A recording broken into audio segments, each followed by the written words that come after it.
medical costs associated with people going to emergency rooms with asthma conditions. So the New York City government is interested in this because they don't want to spend their money. They want to see what can be done to economically to save them money. It's just altruistic. Okay, if in this sort of design, if we're going to do anything about hurricanes in the Atlantic, what could be done? Because clearly you're not going to really resolve hurricanes even at half a degree. Yeah, I mean, I don't see any alternative there to using essentially the SST scenarios out of these. Excuse me, SST forecasts out of these to then say some people have got to use the regional models that they already do to do the hurricane predictions. There are also these kind of studies like what Kerry Emanuel did, where he just tried to analyze the statistics of hurricanes based on SSTs, for example, and characteristic wind shears or something to tell them about the frequency of occurrence and location of hurricanes and how that might change. yeah, we haven't a BAMS paper or something. Yeah, we haven't talked about the winds, but that's another piece. But that comes along. I don't know if there's. Yeah. You have to do extra work if you care about winds. I mean, in terms of parameterizations and stuff. Yeah, Well, wind gusts aren't obtainable from the models directly, so you have to relate it somehow to the mean wind the model is getting. Oh, and then there's the whole 35 or 40-year pattern of hurricanes in the Yes, Atlantic. wind for hurricanes, it's in like the wind shear. Yeah. Well, which we don't understand. It's clearly. But that all comes down to resolving the I waves. mean, is and a lot it of just things. so obvious that if I was this, talking about the PDFs of the winds. There's a bias. I mean, the wind PDF is a quite different structure from PDFs of temperature. Also, for hurricanes in the Atlantic, what are going to happen to ENSOs? More numerous, that's a big less issue. numerous? Well, that's yeah, we certainly can't answer that. I mean, is it so obvious that if the sea surface temperatures in the north of, the low latitude North Atlantic and the Gulf are warmer than they are today, that hurricanes are going to be more intense and more frequent? Well, the last is seems not so. obvious, right? Yeah, the last isn't really an issue of wind shear. And Frequent question. Right. The frequency question is separate from the intensity question, right? So Well, I don't know what's obvious. How do you analyze the frequency question? I mean, all I've seen, say, with them, with WRF, are sort of particular simulations. That, they actually do hurricane forecast of the path.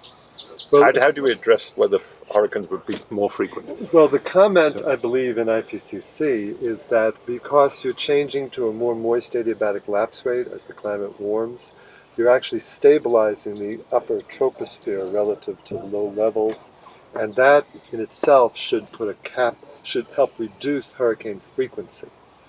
So this stabilization issue, and I had a long talk with Kevin on that, and that conclusion is being driven in a very cavalier manner, I think. Well, there's been some work in the Japanese have looked at that mechanism. I don't agree with that Right. argument. So, generally speaking, intensity is more of a function of increased atmospheric vapor. So that the increase in strength would be more certain. But the number, the frequency, and especially the geographic difference of the frequency is far from comprehensive. Even though 20 kilometer AGCM or finer might not answer that question. You or your group might be a really good people to tell us about that, but if you're not, then there is a community we should be talking to that isn't sitting at this table. One of the things that happened, I don't know if you noticed it, so IPCC Chapter 10 was the large-scale model projections, and 11 was the regional projections. And 10, at least at one point in time, concluded hurricane frequency will probably decrease. And 11, there weren't all that many regions that actually assessed hurricanes, but every one they did actually got increased frequency with their regional models in the local areas. So, But is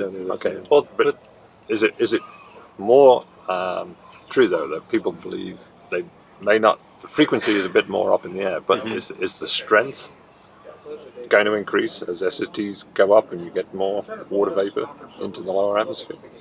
At least Is that a 20-kilometer AGCM shows that. Shows that. And That's that's a what pretty, the pretty variance consistent. is. That's a pretty consistent pretty result because consistent you've got result. this kind of several classes of models. You have the hurricane following Knudsen and Talea type model that gives you no information about frequency, but does give you information about intensity. Pretty simplified. And then you have, like, there was an Australian study that used a bigger area, the Western Pacific regional model, high resolution, that is driven by an AOGCM, and that gives you information on frequency and intensity, and you get the same kind of thing. It's kind of a mixed bag as to whether or not the frequencies, you kind of look at the geographical areas they shift around, but the intensity seems to always be something that really is a function of increased SST and just more water vapor. But the real question here is, does increasing the resolution or better aerosols help that at all in this model if it's just the boundary condition for a higher resolution model? And would it help? Does it help? It seems like the maybe. claim would be that you get more accurate regional SST information. That'd be the claim. And that was something that was important in the Japanese 20-kilometer model because one of their first results was for the North Atlantic, they were getting more intense and more frequent, but everywhere else was less frequent. But it turned out, I think that you guys have done some sensitivity experiments, it really depends on what the sea surface temperature change is regionally, and that really affects how the whole thing kind of produces changes in frequency. So you do get back to the sea surface temperature issue, and if you're getting, and that does depend on what your coupled model is giving you for sea surface temperature changes. It seems to me it's an open question at this point, because what people have been able to demonstrate that, for example, you can get shifts of the ITCZ due to the presence or absence of aerosols, particularly in the Atlantic. And if you're doing that, then you're changing the easterly wave generation, which is the spawning mechanism for those hurricanes. So you change the ATCZ position just from aerosols. Yeah. So, is that because of the heating imbalance between the northern and southern hemisphere? Yeah. Okay. Well, that comes. There are papers already in the literature on this. I can't tell you who it was. And in that case, if you had was talking about how much changing the sulfate aerosols was changing the precipitation pattern over. Maybe it was Ulrika or somebody who also did it. But okay, go ahead. So, good. Well, in that case, what would be more important, better aerosol physics or higher resolution? It sounds like You could argue that they would be. you don't. Yeah, right. Because you can't get the one without the other programs. Well, It's a cloud. No. It's a cloud physics issue, right? It's a parameter. Resolution is not going to prove your cloud physics necessarily. Excuse me. It's not going to prove your cloud physics at all, probably. I would dispute that. It improves the patterns and things like that. It'll change them for sure. So, I think that's additional information for me to say that I think these types of models we probably need to do something better with aerosols than we're presently doing. So we can't just take what we used as the third version and use it for this. I think how about other groups? Would actually hear from. So GIS is spending a lot of time on aerosols, and primarily not for hurricanes or an ITCZ position, but basically just radiative forcing and climate sensitivity issues. I'm supposed to give a few words on Saturday, and I'll say that at GIS, the resolution increase will be the minimal that is necessary. GIS will definitely go for the physics components, not the resolution. We are kind of using in a couple model. We are kind of using bulk aerosol scheme as a default, and that only increases. I don't remember exact number, but 20% or so. So that's why I decided to include as a default, and we definitely use that aerosol option for the short-term prediction. But my question: how much sophistication do you think we need to for the aerosol component? How much in this sophistication? sophistication? Well, short-term Do you prediction. just want to do the direct effect, or do you want to do the indirect effect? We would like to do both. I mean, you can do the, well, I think that you can begin to capture the effects with relatively simple formulations. The argument might be made that they're not adequate. Less than 10 species of aerosols, probably, and that includes size characterizations as well as species, sort of chemical characterizations. But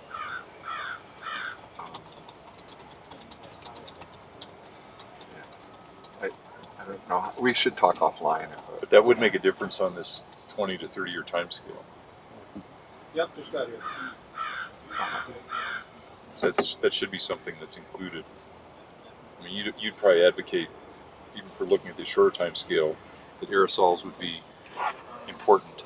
Isn't it only for looking at the shorter time scale that aerosols? I thought that if you look at it, if we're going to go out as far as those guys care about, then aerosols become kind of a small player. Yeah, then you care more about ozone. And I mean, ozone may still be important. Yeah. Of course, the aerosols, before you get to that time frame, tell you what the net heating in the system Oh, yeah, it is. influences. So they've had to be there. Yeah, up to that point. Yeah, you got to have them. They change the path. Sure do. Yeah, so the question is whether somehow. it's changing aerosols or just you need aerosols to do a reasonable capturing of the atmospheric, of the physics of the atmosphere. Yeah, so it's a climatology question and a climate change question. Right. The one thing I would say about temperature is that climate sensitivity is really important. And that has to do with how soon we have to really start mitigation. So that if you think climate sensitivity is 3 or above, we really need to start now. Whereas if you think it's below 2, we've got a fair period of time before we have to really go after actual reductions. And so from the sense of how fast we're going to move the system, understanding indirect. Well, that's the most key parameter of everything, but Right, yeah, but you probably won't pin it down I don't think before we're gonna solve AR5. that, but if you It's ask the 3, question about 7, 2050. 8. It's 3. Yeah, right. That's the one of the, I mean, the most likely value is 3. That's one of the new From conclusions. AR4. Yeah. Uh-huh. and is this, what's the evidence? Most of the models get it. That's a whole other, I mean, there's observational and model evidence, and we try to construct PDFs, and the 5 to 95% range is 2.5 or 2 to 4.5 now, and with the most Yeah, likely the bottom value got of cut 3. off. Yeah, that's So, and this is transient or No, this is 2100 equilibrium. moved to equilibrium? Okay. yeah. Transient scary. is 1 to 3. Okay, let's. You got all that. Good. Good. Number 2 says, what models are most relevant to address these science questions and impacts questions in this time frame?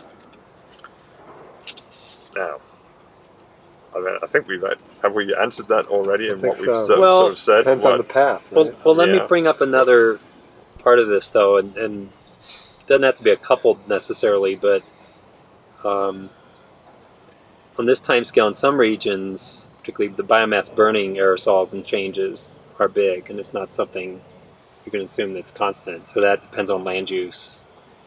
So, and maybe the way to do it is you drive the land use. You drive your land use model offline with the anthropogenic land use change and get out the fires and so on. So you're getting the time and season dependent.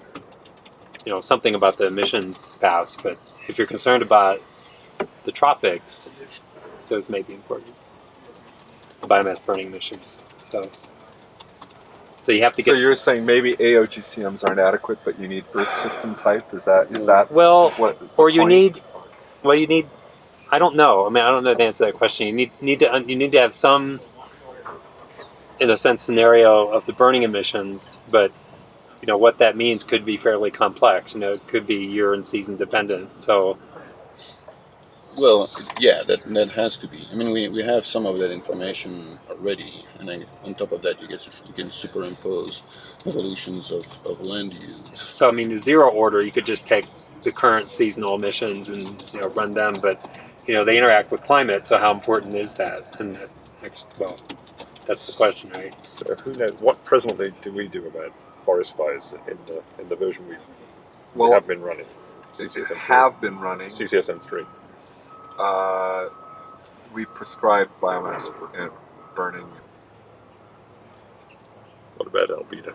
Well, that's have to change under land use. Yeah, I don't know if that's not a short. I don't know how important that is for the short-term interaction. It's important for the long-term forcing change, clearly. If you fly from But fly maybe anywhere it'll change over the precipitation. Arctic these days. And well, look that at where stuff's been I don't cut. know. I mean, that's not the Well, the trees albedo are there, effect. it's dark, and where That's it's a not, combined it's land bright. use change. Yeah. Yeah. So I guess I would say It's taken into account in the model. Right. So, Yeah. so if we impose land use, if you then impose we land will- use, we you will would have that. Yeah. So I think somehow, the land use change is a key part of this over this time period, particularly for the tropics. So, how to include that and how to deal with that is not entirely clear. But Okay, so we've got that. We've got aerosols.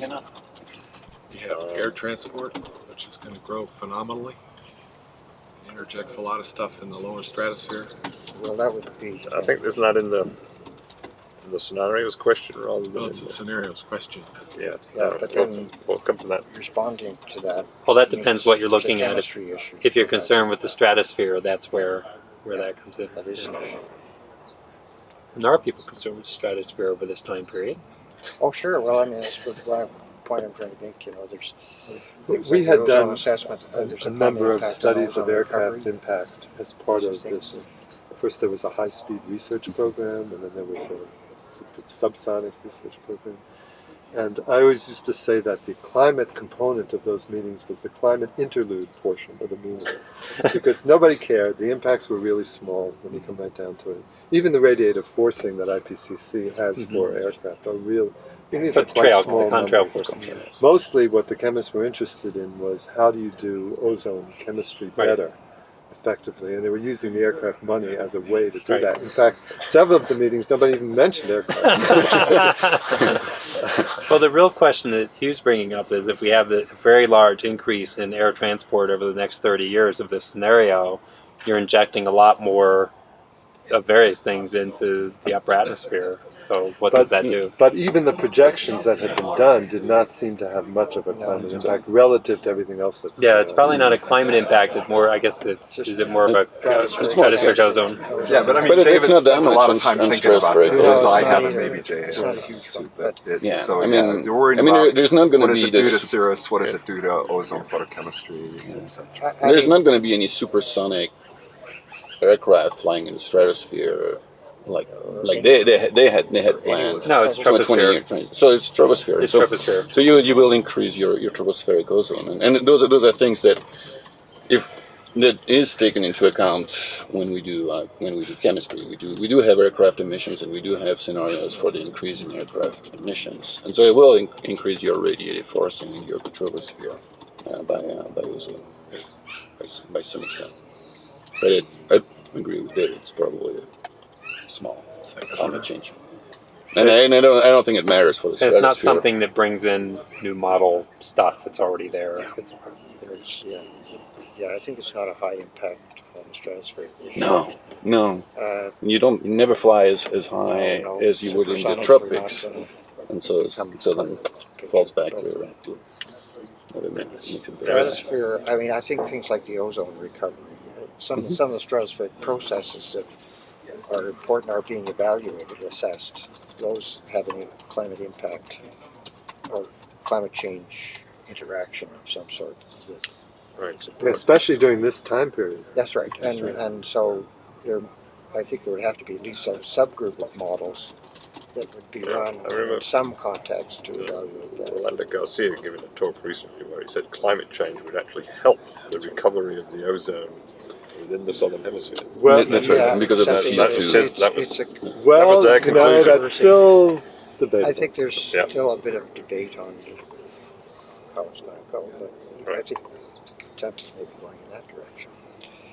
Our That was- assessment was that it depends on the degree of warming in the tropics and the warming at high latitudes as to whether you get more positive or negative phases of the NAONS, northern AAO and AO, if you want to use those terms. And our models can switch from one to the other depending upon the distribution of the warming in the troposphere. So given that we don't really know what the distribution of the warming in the troposphere is going to be, it's sort of hard to know what the circulation features are going to be like in the So lower vertical distribution, or the latitudinal distribution. Well, it's also very dependent on things like the age of air, the way in which the brood option circulation is a result of how its variability is changing. That's increasing with climate change, it seems. That's now a consensus, I think. So there are a lot of factors involved that would affect the timing of what we call ozone recovery. Yeah. And that's something that is an assessment that has to take place under the Montreal Protocol. So it is an issue that's going to be an ongoing issue. Okay, has anybody seen a role for EMIX in this? Doesn't seem the time frame appropriate for it. Also, the spatial resolution. I mean, EMIX by definition average over large space scales. I mean, I have a lot of problems with EMIX because I run into them all the time for paleoclimate simulations. And there's some, like climate, which is used, specifies what the water vapor distribution is vertically as you change climate with a functional relationship. And this everywhere is the same functional relationship. So when you see the details of how the climate simulations are being done, that models spend all their time trying to get at these processes that really affect the results, and EMIX, with a sort of cavalier wave of the hand, provides you the answer. I think the EMIX are more relevant for the long-term scenarios, because if you want to examine parametric uncertainties and carbon cycle and feedbacks, the EMIX, you can do a large number of experiments, really explore a large space. I mean, that's good. Oh, we all agreed. Definitely No pass role on that one. between now and 2030. Yeah, I don't think so. All right. We at least we all agree on one thing. So good. So what about the carbon cycle? Is there, I would say no myself. Yeah, I don't think so. Dynamic vegetation's not that important. Not that important. Going to be migrating. Yeah. Land use specification may be important. Yeah, anthropogenic land use change clearly needs to be a part of it. Yeah. Right. Yeah. So we've got. But I mean, we need more than that, right? You also need the ability of the model to. I mean, I can't remember the terms that I've heard people using, but you need to be able to have a fire for the vegetation to change and recover, even if the species don't migrate from one location to the other. Yeah. Yeah, you want the interannual variation in the health of the vegetation. Is it wilting? You may want, perhaps, But even on this you want to calculate, succession. not prescribe, right? You want the ideally you would That want the component. vegetation feedback. Yeah. Because also the regional impacts that people were talking about. If a guy from a senator from Wisconsin comes and you say, well, in this model, the vegetation is really sort of dying in this region by 2030. That's something you would only get if you had that model in there that could tell you it was wilting and not recovering. So. Right. Yeah. Doesn't mean it's migrating, but it's Yeah. health So you want changing. You want changes in vegetation locally, but you don't necessarily want the vegetation types to migrate. Well, and that's that's sort of vanguard anyway. That's on the table. Okay. But the fire piece is particularly important over this time scale. The anthropogenic change. So as part of those, what drives changes within the grid cells, fire has to be a part of it. And it can be, that can be externally prescribed scenario in large part. I mean, it's not necessary that the model fully endogenize all the human actions. I mean, that's a tall order. I mean, you could take a scenario from, that one of the integrated assessment models has done, grid it, and decide, well, here over time, here's the average, land use change over this 30-year period. Now, here's the forces driving agricultural expansion. So here's how much land is being converted, and then figure out some rules of how you're burning it, when you're burning it, what seasons, what years, but that driving force is still there. So that I don't know, some combination of that, I think. Okay, so we're on to question 3. Well, I think You take over, Steve. I think on a adaptation is not in the Earth system model, but that clearly is part. I think for mitigation, there's actually only one mitigation scenario that's relevant, and that's geoengineering. And if I were to guess, I would say that will be requested and that will be on the table. And this is the time period that people are talking about it being relevant, actually, over a 30-year time period of injecting aerosols to. Actually, I have a presentation that was given at Snowmass on this. It was a big, thick thing. Who gave it?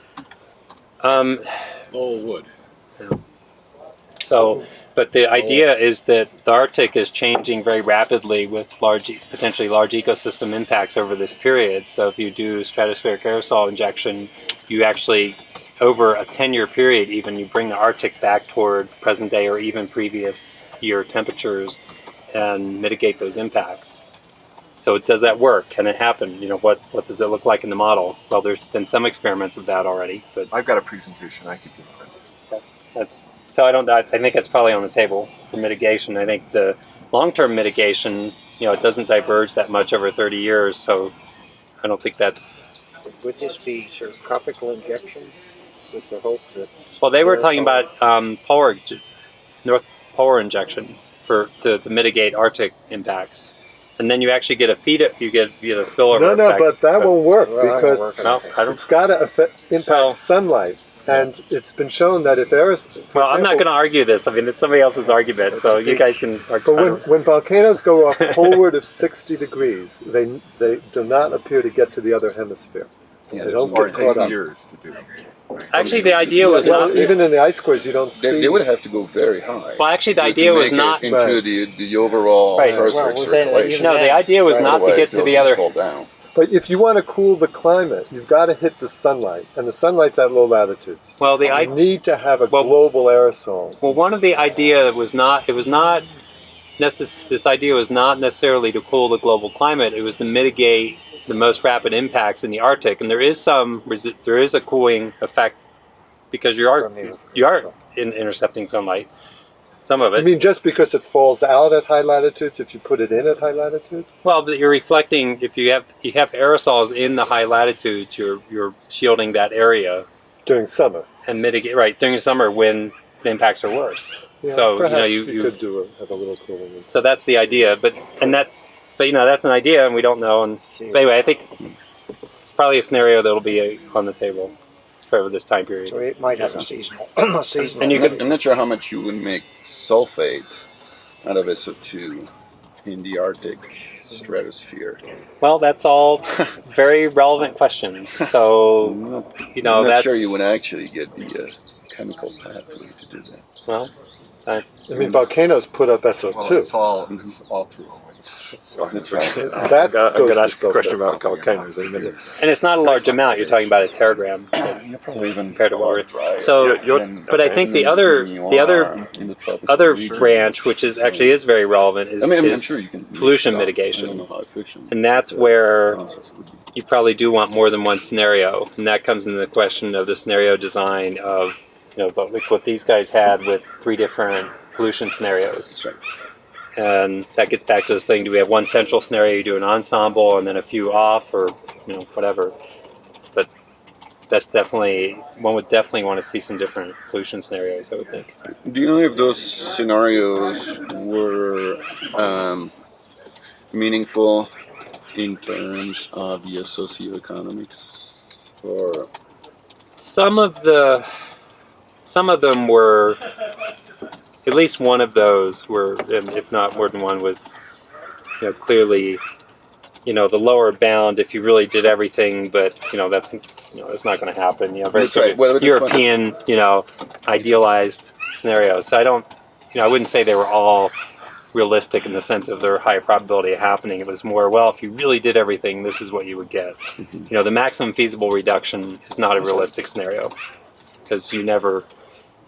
We could do that here, or you could do it in Europe, but you couldn't do it in China. It's just not going to happen.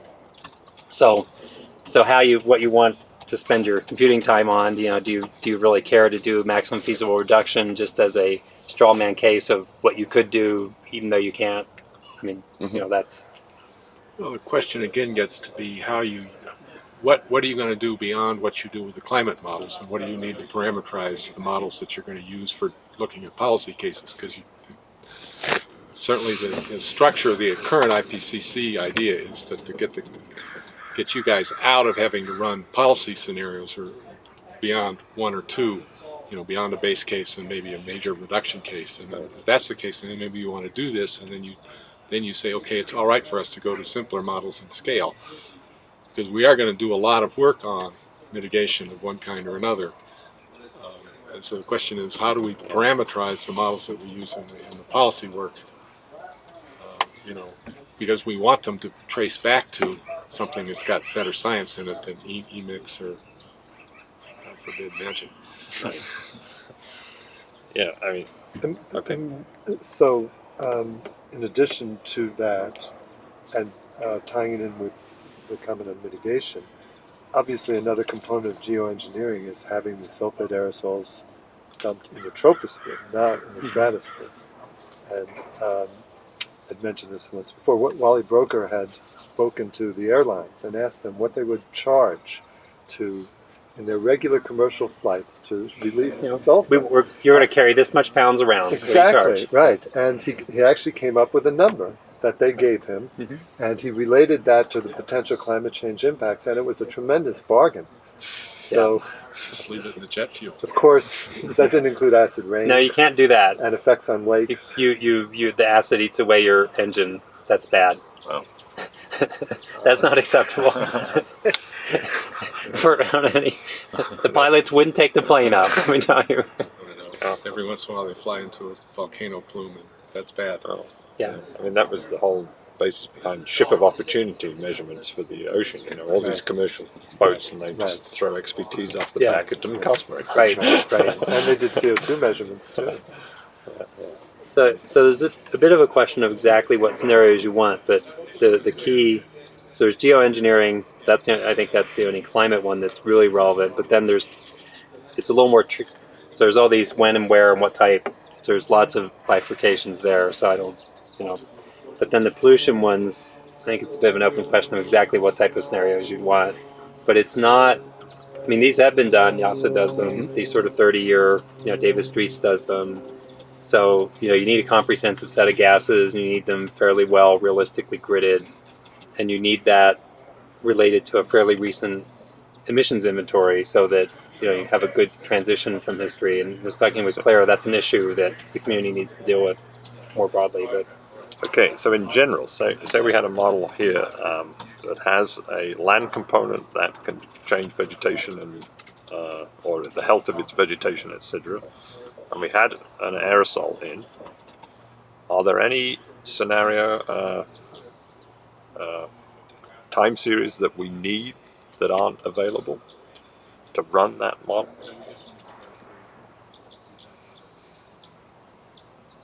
I don't know that. I don't know if the current ones are ideally what you would want, especially if you're going to higher resolution. So one would have to ask that question. I'm sure there's a great range of emissions. I think the issue is how you decide which ones you actually want to use. Well, and we have to decide that, or do you guys decide that? I think what the question that's obviously on the table for this technical paper, which is intended to resolve this issue. Well, and actually the range, the sort of global or even very large regional scenarios for the pollutant emissions over a 30-year time frame, there's a limited number of groups that do those. Yeah, if you're going to talk about local air pollutants, I agree. So that's really the local air pollutants are the ones, and then including sulfate. Well, from what we said, we might have to sort of do experiments that back up to 1970 or something like that. Mm-hmm. So you'd want them between 1970 and 2030. Yeah, so that's a challenge. And I think that over the next few years, if some attention was paid to it, that could be done. But it's not necessarily going to happen if we just sit around and wish it happens. So, yeah. And I would say that's particularly a problem outside the OECD. In other words, knowing what local air pollutants were in India and China in 1970 is not going to be straightforward. Well, there is work done on that. Actually, to 80, you've got better data. To 70, it gets a little sketchy. On the plus side, on some of them, like sulfur, actually the sulfur we tend to know pretty well because we know fossil fuel use. There's some uncertainties, but they also get smaller back then, so it's less important. And that'll be true even for NOx and so on, because they just weren't, their economies weren't burning that much fossil fuels. So, maybe it's not. Actually, even 1980 would be useful. Yeah. Because I then think by 1980s, the both under the regional and global estimates of ozone precursors are getting a lot better. The further back you go, then the harder. But by then, by the 1980s, there were already air quality modeling going on.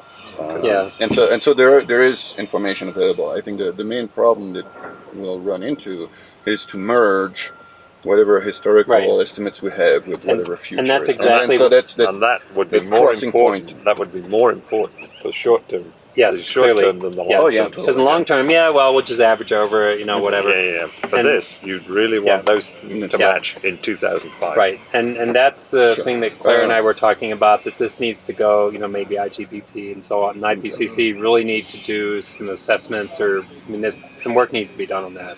It's a clear issue. As to exactly what emissions you'd want, that to some extent depends upon what is in the chemistry and aerosol models you're running. Are you including secondary aerosols or higher order organics or various other things? So Their answer is going to be whatever they can get. That's right. As much as you can give we them. want everything all the time. But it's true. But if you had to have people spend time literally doing this, there might have to be a consensus developed in the community as to what they should be spending their time on. and with Claire, I'm on the steering committee of Gaia, and so with Claire, I think we're going to make that one of the agenda items that we'll work on to make sure that there is that discussion that will be going on over the next 6 months or a year. Unfortunately, Gaia is not doing the right things to, not its fault, but it's not doing the right things that feed into emissions projections, so they're very separate. Right. So that's unfortunate. We are talking. Yes, it's a start. It's not a community, but we are talking. Yeah. So. Okay, I picked 1970 out of the hat. 1980, actually, then you would be doing 25 years in past and 25 years. Well, you could do the climate model. Future. You could do something simpler for the emissions for the 70s if it's just a spin up. That's not going to, if you've got some mistakes in your emissions there, basically we've got a good idea on sulfur, and that's the main forcing. So that's really what you care about for the spin up. The ozone might not be quite right, but that's not what you're looking at. So okay. How about black carbon? Actually, I understand on good authority, a paper is going to press sometime, it's been a week from now for a while, but on historical black carbon, going back further than that. So there is actually a reconstruction of forest fires all the way back to the 1980s, based on satellite observations. So there is 1980 that way is might be a good place. And for to start. 70s on fires, you might just repeat 1980s. That's not going to kill you for that, for spin up. For simulation, hopefully. For spinning. We're not just spinning up; we're assimilating now. So, whatever that. It's Peter Grimace. Get to a consistent state in the 1980s. So actually, that begs back to looking at ozone. I presume we're not talking about integrating. We're certainly not talking about integrating ozone into the models, or integrating, some subset of chemistry that then allows snapshot ozone periodically outside the model. What are we talking about with that? Well, in a way, it depends on which of these paths we're following. If we're going to go to very high resolution, then probably not. If we're not going to do that, then to go back to 2030, there are atmospheric chemistry models that could be run fairly standardly to try to look at how tropospheric ozone, for example, will change over this time period. And then you'd need ozone precursor emissions. Not only ozone, probably. You have to do the whole suite of atmospheric chemistry. I mean, can you look? Is it a if you go to higher resolution, can you do some reduced chemistry and then snapshots to get the full ozone, or is that just do snapshots of the full chemistry with the climate? I mean, you're not getting the feedback, but you're getting. I think if we're Yeah. talking about half a degree simulations, it would be hard to have, in addition to that, aerosols and chemistry. It would be computationally. But it's hard just to do that in aerosols, right? No, No, it's I probably can do it's that. probably more reasonable. But if you, I mean, it would double again to add reactive chemistry. And so if you decide to go with, I don't know, 3/4 of a degree, and then there goes your doubling. So you can go to 3/4 of a degree instead of half a degree, and then you can have reactive chemistry, which then you can look at air quality questions in a transient manner instead of just snapshots. Which there's obviously some value to that. Yes. So is that what you're proposing, that compromise between a degree and half a degree, so that we could? Personally, yes, I would. I mean, And this is just to do tropospheric chemistry that's linked to the aerosols, for example. But to include Aerosols and ozones. Yeah, for tropospheric ozone. But for instance, if you wanted to also ask some questions about stratospheric chemistry, that adds another factor of 2 to 4 onto the. yes, that would be another factor of 2. So then you have to, about. I mean, I think you might have to maybe. Yeah, but maybe not a full factor of 2, because you still have some of the species that you needed. Yeah, but you have to make sure you're high enough up without That's right. influencing what's going on in the upper stratosphere. There's some extension, domain and resolution issues. And I think on this time scale, like making major changes to the upper domain is probably not in the cards for this, right? Well, but how many changes can you make at once? Many of these models would be running with a top somewhere around stratopause levels. Or it would be the typical vertical. What would be the typical vertical extent? This is more likely than anybody else, I think. Well, in our experiments, the stratopause, if you really want to do ozone right, is not sufficient. No, I You're too agree close with that. to the photochemical region. Sort of got to lift it higher, which requires smaller time steps from the dynamics. Mid-mesosphere levels, but. So you want to be about 80 kilometers, and then you have a reasonable boundary there. Yeah, that's right. Yeah. I'm seeing snapshots myself. Well, but snapshots might be a way to go. Snapshots will give you some of the answers. Give you answers. Oh, and you can do do a recurring year to get statistics, right? I mean, is that reasonable or well, yeah, but then you get always like, well, are you in an You're not El really Nino getting the year? climate, yeah, sure. So you would want to have several years so that you could have those variations. a decade or two of a snapshot, a decade of a snapshot, maybe.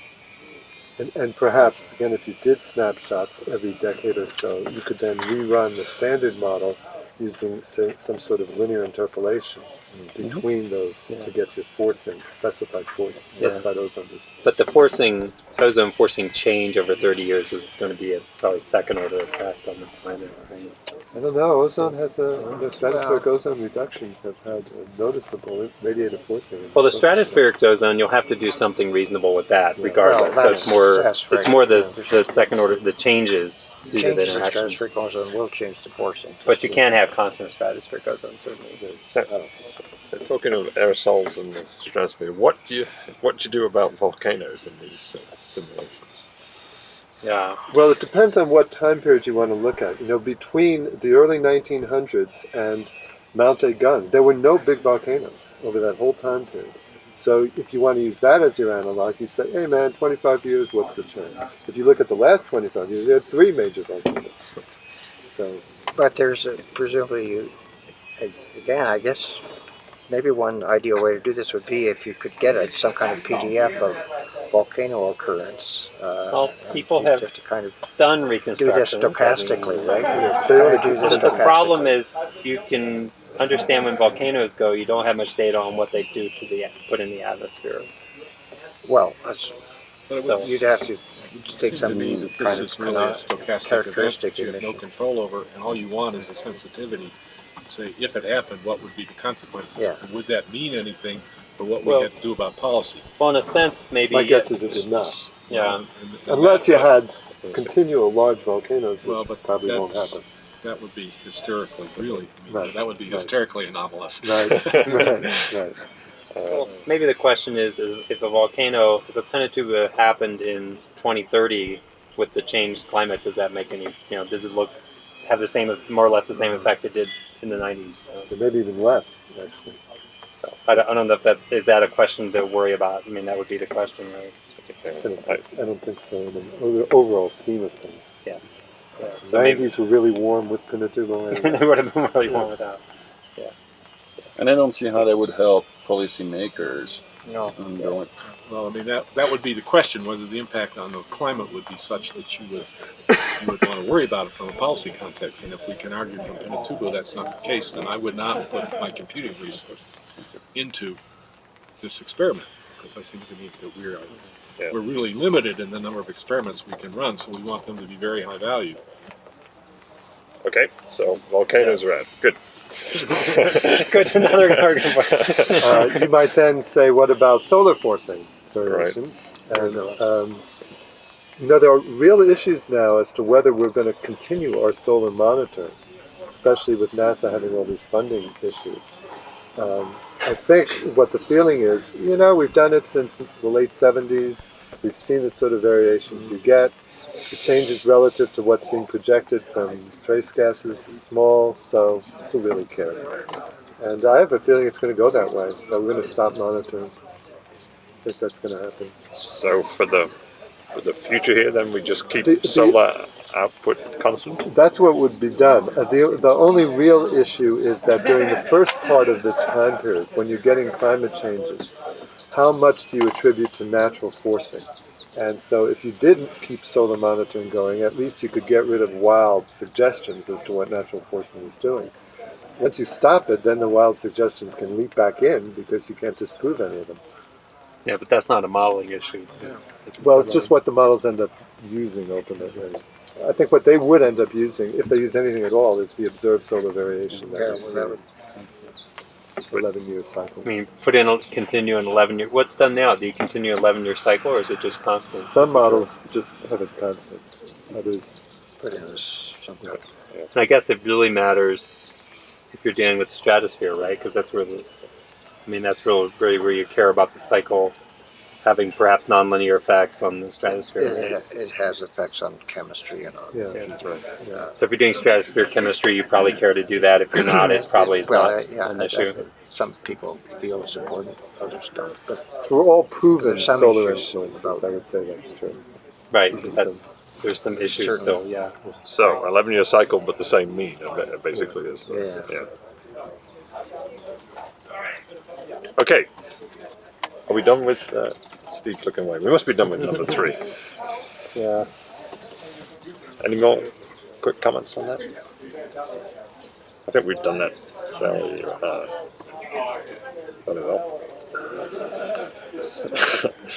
All right. What would be the appropriate experimental design to address the scientific questions? half a degree with 60 to 100 levels in the vertical. And, So it depends on which of these two paths we're following, really, or some combination. Sounds like we're converging on some compromise. We're a little bit more resolution, but enough that you can still run aerosols. Given that there's two paths between us and them, I don't think we want two paths, at this table. Right. So I say then you'd have to come up with some combination of the extra physics we want in particular aerosols, which is the costly one. And that would actually then degrade the resolution you can afford somewhat. And exactly what that is, we're not going to decide at this. We're not going to decide at this point. Now, the thing that you're leaving out over this time period, which has a big hit, is the carbon cycle. One of the things that was in the core was ocean biogeochemistry. Simple ocean biogeochemistry, which is a big speed hit. So, this is leaving out that over this time period, and that's... Again, I think if I would say they would have to do some offline. Yeah, you could do things. offline things, yeah. Because presumably, hopefully interactions would be small. At least we hope.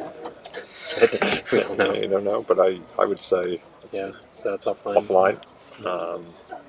Is it? Yeah. And that's true of other things like land ice. Right, yeah, land ice. It's that's off the table. Good. We're land ice. No. You're defining the model that you could do an experiment with, but not the experiments that you want to do. Is that right? Well, So far. Well, so far, we actually do it. so it seems to me that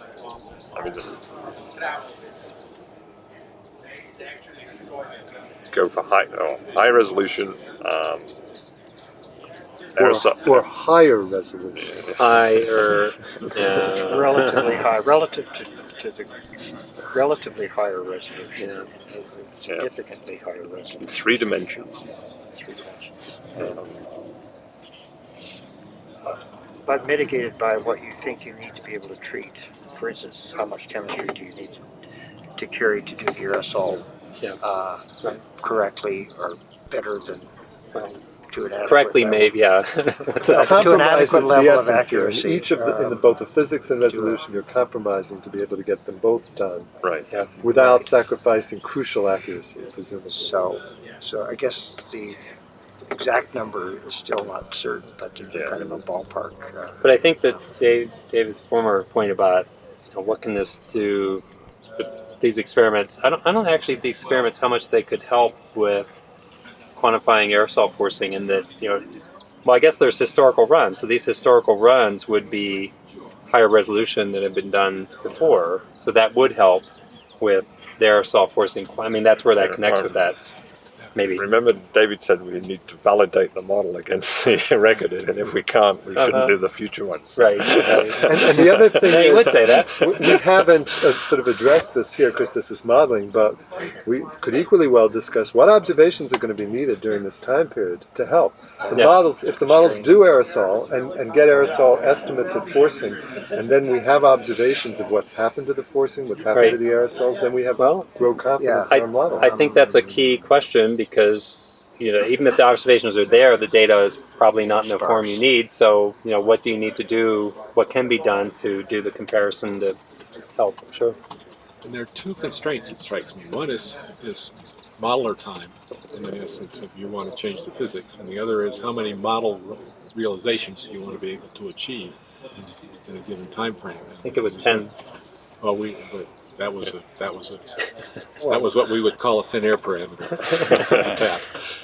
Yeah, But I mean, but you could specify something rough like that. But it does seem to me that they're really serious. But I think that's important if you ask questions about variability and extremes. I mean, right. You need to do enough simulations to characterize it. So you want to have a large enough ensemble on the base case to get a handle on this, and then you also want to be able to run some one-off sensitivity cases.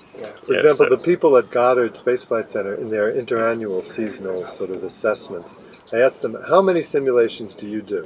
And they said 15. And I said, well, why 15? And they didn't really know. Yeah. They said, Well, oh, we that had this sounds like a discussion good that I idea. asked Jerry to do. I mean, I don't really want to summarize that a bit, but I mean, it seemed like to me on one scenario, if you want to talk about extremes, you need to be sort of at the 10 to 12 level, maybe even 15. But I mean, I think No less than 5 and 10 is better. Actually, another factor coming to this time frame is that the climate change may be smaller than we have been discussing. Therefore, more number of ensembles. And if you're talking about regional climate change, you need more runs. Yeah. I mean, ECMWF seasonal forecast, I think they have a 20 or 25 member ensemble. Yeah. That doesn't seem like that's feasible. Well, again, you'd have to balance. If you want to double the ensemble size, then you'll have to back off on the resolution. Well, that's I don't have to make that judgment. Yeah, right, you don't have to make that judgment, but I mean, I would see something like, say you did one scenario with 10 ensemble members and a couple of other scenarios. I mean, you're at a dozen runs minimum. is that a feasible, given the compute resources you have and given what's going to happen over there? Can I make sure I understand what you mean by a scenario? Are you talking about running to 2030 or 2050? Something like that? Yeah, well, I'm talking about runs from 2005 to 2030. So they're Actually, 25-year runs. Yeah. And so the historical is just spin up with not ensembles? Well, no, but you're going to have to get your parameters right and whatever. I mean, you're going to have to do quite a lot of the past 25-year runs. I mean, probably just as a round number, as an equal number, as the future. So you're talking about there at least a dozen 50-year runs with these. Now, if you start in 1970, so what people have done in the past, when they didn't want to go back to 1850, is they went back to 1950, because the thought was in 1950, it had been warm and it was cooling, that the Earth was probably fairly close to radiation balance at that time, in 1950. If you start in 1970, there are questions that, is it in radiation balance? And then you get this cold start issue again. So some people might argue 1950 is the earliest. I mean, you couldn't start later than that. But if you're running in some sort of ocean assimilation mode, does that change that equation? But do you have the ocean assimilation for 1970? Well, you don't. I mean, if you're going to have, quote, an ocean assimilation data set, all they're doing now is back from 1990. So it doesn't, so whatever year you start at, the assimilation could only start in 1990. Now, maybe that'll be farther back, but it's not at all clear. So, so in other words, the equivalent to sort of doing an 1870 control, because you think it's equilibrium, from what you just argued, David, you'd want to start back in 1950. Yeah, that's what people have thought of as a fallback position, forward position. Yeah. So if I said something like, 12 runs between 1970 and 30, and then you're at 720. I mean, a nominal minimum number of years is about 1,000, I think, to do the setting up and then the with this high resolution. With this high resolution, and clearly we can make that computer time request as large as those guys. So just remind me how, if we were to be doing it with CCSM2, with the finite volume model at 2 by 2.5 degrees and a 1 by 1 ocean, by 3 ocean, what are you thinking about? And what is, like, what do we get, 20? Actually, I was thinking about less than 1. No, what they want is regional climate information. No, I'm just trying. I can't remember the numbers right now, and I'm trying to think about, like, what can we get in a week on a machine like Phoenix? What were we getting in terms of the length of simulations for that coupled model? 50 years, something like that. A week. So this one 2.5 degrees. So this one you wouldn't get anything like that, but because the integrations are shorter, you hope your time to completion is around the same. Well, if we reduced it by an order of magnitude, just as a start, that's 5 years per week, per wall clock week on a dedicated machine or a semi-dedicated machine, and then that's 200 weeks. He wants 1,000 years. Yeah. In the end, when you're doing the so we're talking 4 years. Well, when you're not doing everything on the single machine. That's right. Once you get into the scenarios, you're using what you can get. But it's clear. But we're talking about 4 machine years. I mean, 4 years of machine time, dedicated machine time, right? Whether it's on more than one machine or many machines. If it was really that long, then you'd have to back off on the resolution. And there's no, maybe in the end it has to be a 1 degree atmosphere. What we do, we need to do those numbers with But I think I was figuring on sort of a 1 degree atmosphere already. I mean, it could be much worse. I was figuring a factor of 5 for the increase in the sophistication of the model, and then. Well, without aerosol and chemistry added in. Yeah. I'm trying to limit it less than 5. Well, that's the thing. The main increase in complexity would be the aerosols in terms of compute time. Yeah. So Well, so aerosols plus resolution, I was saying, was a factor of 10. I mean, Okay. if you double the resolution, you increase the cost by a factor of 8. Yeah, Eight. Yeah, that's right. Yep. Yep. So, Yeah, for the horizontal. Yeah, good word. As I said, we can quickly get to as much Yeah. compute power as we used before. And now, then comes the question, if you're going to do something for next IPCC, do you have to choose one of these, or Yeah. it's us against them, Yeah. or do you say, well, we're going to try and do both? I mean, that's a really unclear question to me. Yeah. If And you double the resolution, you get 8 just from the resolution change, but it may be more because some of the physical processes won't scale linearly. like what? Well, Oh, I you mean mean, radiation? for well, example. nowadays the new Yeah. radiation schemes do Yeah. scale linearly, but they didn't used to. They used to scale quadratically. But that's about the only one I can Um, think of. Right? So what about cloud microphysics?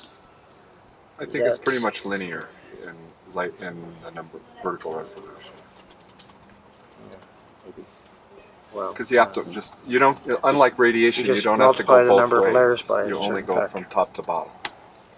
So, unless they're coupled in some way. But you're doubling of a factor of 8 is just doubling the horizontal resolution, right? Not doubling the That's vertical right. as well. That's When you right. double the vertical, you get another Well, factor no, of 2. well, That's right.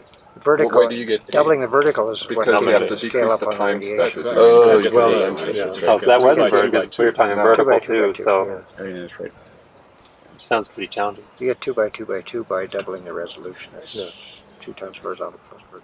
Now, there's been a scheme floating around NOAA and University of Maryland where they're using neural nets to emulate the cloud physics. And they're getting 3 orders of magnitude decrease in run times. This is Michael Fox Rabinowitz and company. Yeah. I work Whether with there's those any- guys, so Any truth to the validity of what they're trying to do or not. yeah. No, I think it's probably legit, but the use of neural nets for climate change problems is a bit dicey. It's easier to rationalize. And industrial emissions have declined, so we don't have industry anymore. But then other is now the second largest source because we didn't control that. So now they're actually putting regulations in for What is other? Give me an example. small motors, construction equipment, agriculture, ships, jet skis. So Lawnmowers. lawnmowers. And that's now the second largest source, and it's just so. That one should be easy to control, though. I mean, if we just put controls on those Well, things like we did on cars. It's not easy to control because it's a very diverse bunch of stuff. There's a lot of resistance to going. 2-stroke engines are cheap to build. They don't want to build 4-stroke engines, so it's not easy. They're doing it though. Okay, the last question was about initialize, and it said, or spin up from pre-industrial. I think we also talked about that some, Yeah. David, about you might say 1950, we might say slightly later than that. And then if you were going to, quote, initialize the ocean, then what you'd have to do, I think, is what we do in our model anyway, would be sort of nudge towards what are claimed to be the ocean conditions after 1990. Now, I mean, IPCC places a lot of emphasis in their report on how well models could simulate what happened during the 20th century.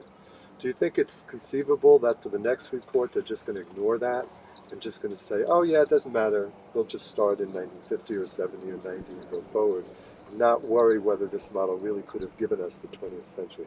Practically speaking, is that going to work? No, but I think that's going to be enough. If that's going to be done, then it's going to be in the lower resolution carbon cycle ones. I mean, I think their scenario for runs is different than ours. Okay, so that's a real difference then between I didn't these hear two. them pay the slightest bit of attention to what was going on in the 1900s to present day. It was all what was going to happen at 2100 or something. That may be in a slightly different category, though, because a 20th century run may become a standard calibration run, and it wouldn't be in this kind of category of coordinated experiments. Yeah. And there may be a standard A1B 21st century, just as a calibration, just like 1% CO2 is becoming standard. But when you say calibration or standard for the model, would it be done in this high-resolution model or some other model? So I think the groups have to decide if you're, as part of your model development, you're trying to see how your model fits in with the other models, and 1% CO2 is one way of getting transient climate response, and doing a 20th century run may be another way. Can you imagine a situation, for NCAR for example, in which a coarser resolution model was used to do the historical climate, and then this finer resolution model was used to do the projection through 2030 without really referencing it to the historical climate? Do you think that would happen? It's possible. Yeah. If you could make that connection, that the sensitivities were comparable and you're getting comparable simulations, which we kind of do anyway when we have different versions. We kind of look at that, different resolutions, try to see if you can make the case that, you know, it's not a totally different model. You're kind of in the same ballpark and you're getting similar answers.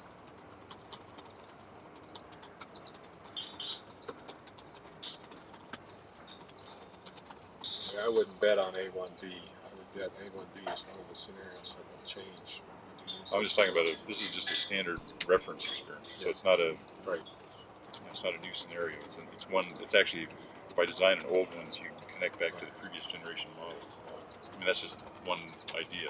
Well, no, and I think that's certainly one of the issues that's on the table is how we build a benchmark scenario that's reasonable from the point of view both of what you guys need and what makes sense out of the socioeconomics.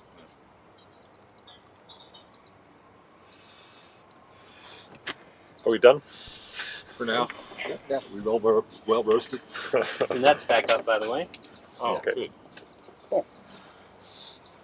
So I think the idea is that, you know, we're gonna have these work group presentations this afternoon, and, you know, obviously each group is going to make their case for what they think experimental design should be, and then tomorrow morning is when we're supposed to try to merge those, and people can think about it overnight, how to merge these two in terms of computer resources and things like that. hard to solve the problem when you get two big concerns. I mean, I can